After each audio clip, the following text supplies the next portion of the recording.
¿Te has sentido alguna vez como si tu vida fuera una búsqueda constante de aprobación? Como si, sin importar cuánto te esfuerces, siempre te quedas corto. Te miras al espejo y te preguntas, ¿realmente soy lo suficientemente bueno para mí, para los demás y sobre todo, para Dios?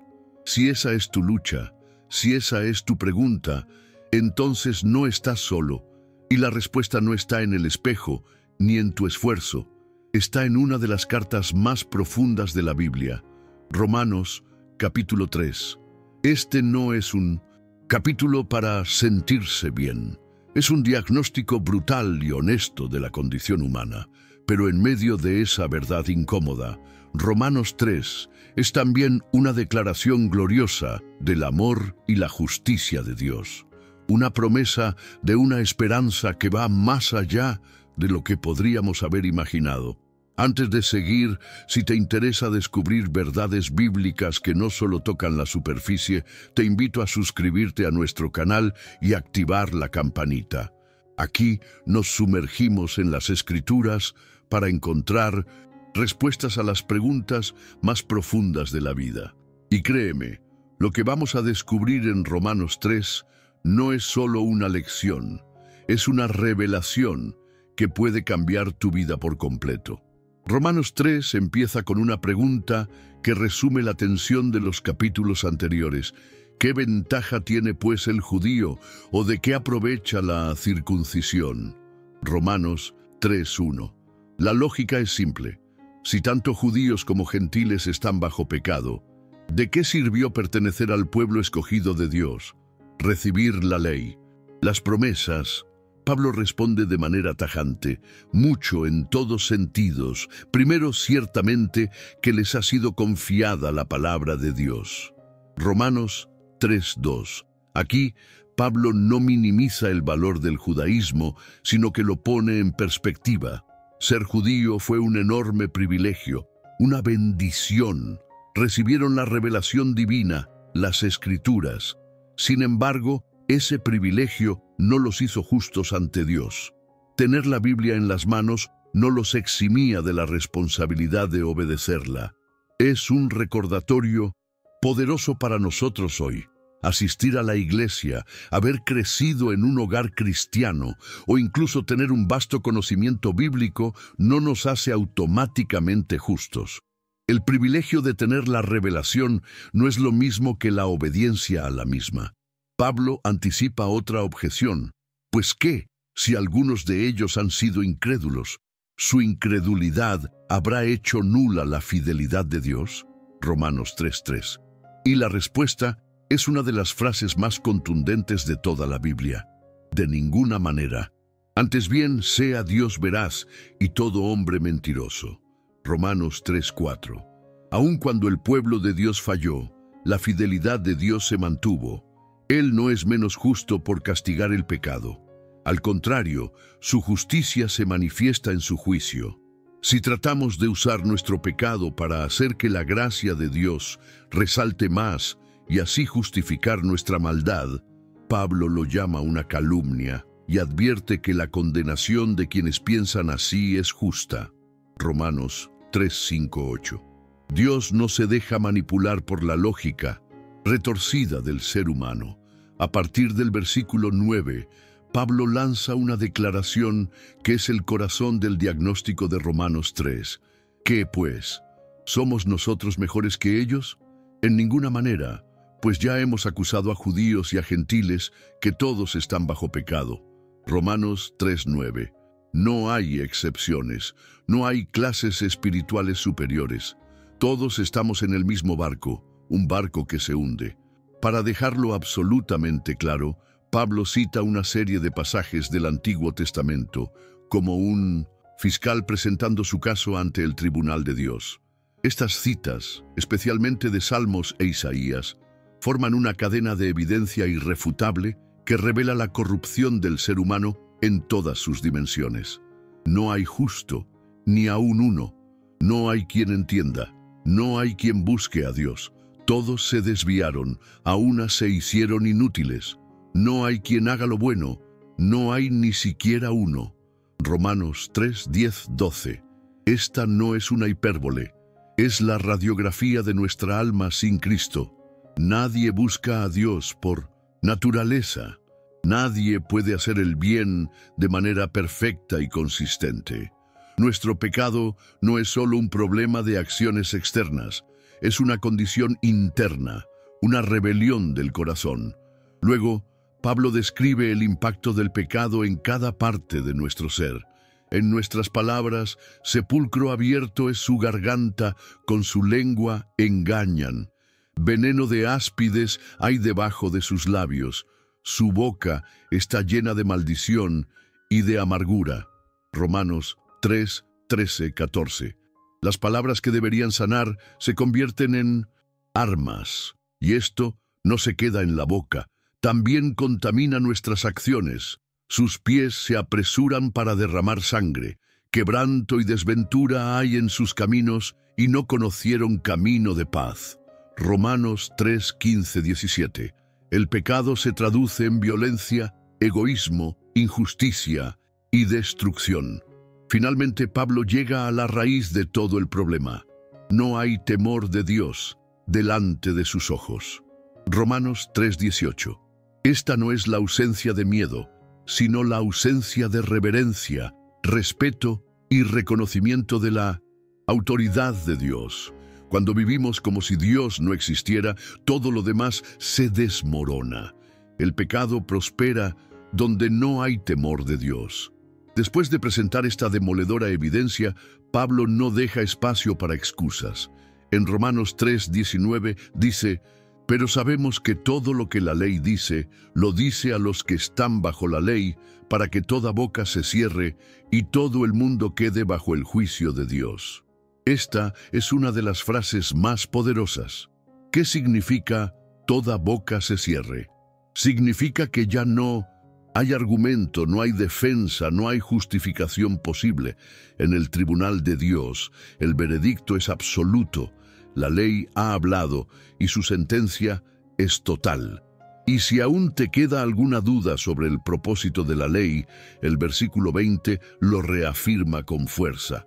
Ya que por las obras de la ley ningún ser humano será justificado delante de él, porque por medio de la ley es el conocimiento del pecado. Esto es revolucionario. La ley no te puede salvar. Su propósito es ser un espejo. Te muestra lo sucio que estás, pero no tiene el poder de limpiarte. Imagina que un médico te da un diagnóstico preciso de una enfermedad mortal, pero no te ofrece una cura. Eso es lo que hace la ley.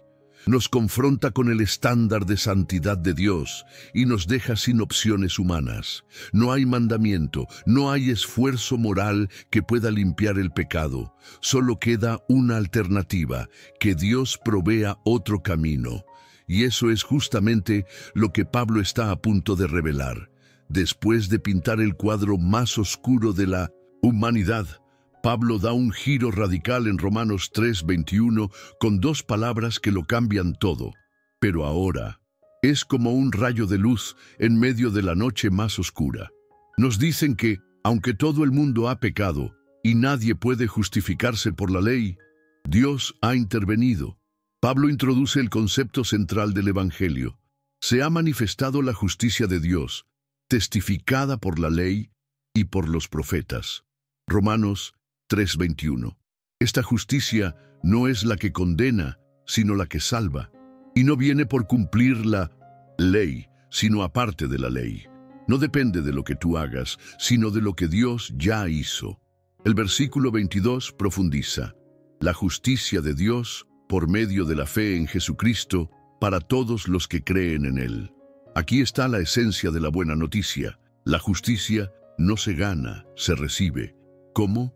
Por medio de la fe, no por obras ni esfuerzo, solo por creer en Jesús. Y esta oferta es universal para todos los que creen. No importa tu pasado, tu etnia o tu historia. El versículo 23 resume la condición humana, por cuanto todos pecaron y están destituidos de la gloria de Dios. Todos estamos vacíos, separados, rotos. Pero la buena noticia viene en el versículo 24, siendo justificados gratuitamente por su gracia mediante la redención que es en Cristo Jesús. Tres verdades clave aquí. Justificados. Dios nos declara justos, gratuitamente. No se puede comprar. Por su gracia, un regalo inmerecido. Mediante la redención en Cristo, Jesús pagó el precio de nuestro rescate. La palabra redención, en Mincent, griego, apolitrosis, habla de un rescate. Cristo pagó nuestra deuda con su vida. Él tomó nuestro lugar.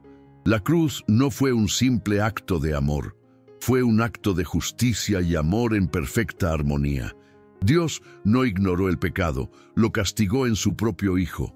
Él no perdonó como si nada, lo hizo para ser justo y al mismo tiempo justificar a quienes creen en Jesús. Romanos 3, 25, 26.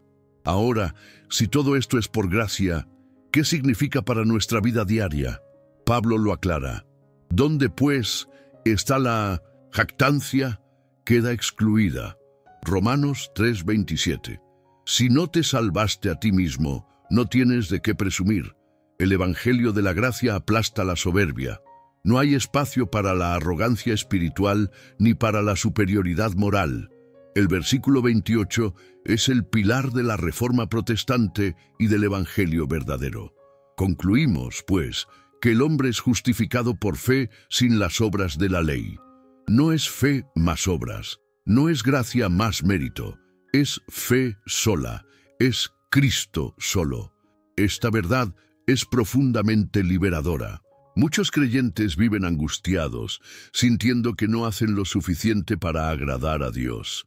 Pero Romanos 3:28 nos da descanso.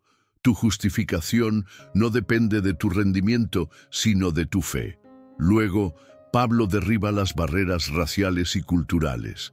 ¿Es Dios solamente Dios de los judíos? ¿No es también Dios de los gentiles? Ciertamente, también de los gentiles. Romanos 3:29. Dios tiene un solo método de salvación para todos, por la misma fe, por la misma gracia. Y esto nos une como familia espiritual. Finalmente, Pablo cierra con una pregunta que podría surgir. Luego, por la fe, invalidamos la ley, en ninguna manera, sino que confirmamos la ley. Romanos 3:31. Esto es crucial. La fe no anula la ley, la cumple. Jesús cumplió la ley perfectamente en nuestro lugar, y cuando creemos en Él, esa justicia se nos aplica. El Evangelio no es una licencia para pecar. La gracia nos cambia desde adentro para que queramos obedecer, no por obligación, sino por gratitud. Romanos 3 es uno de los pasajes más confrontadores y a la vez más esperanzadores de toda la Biblia.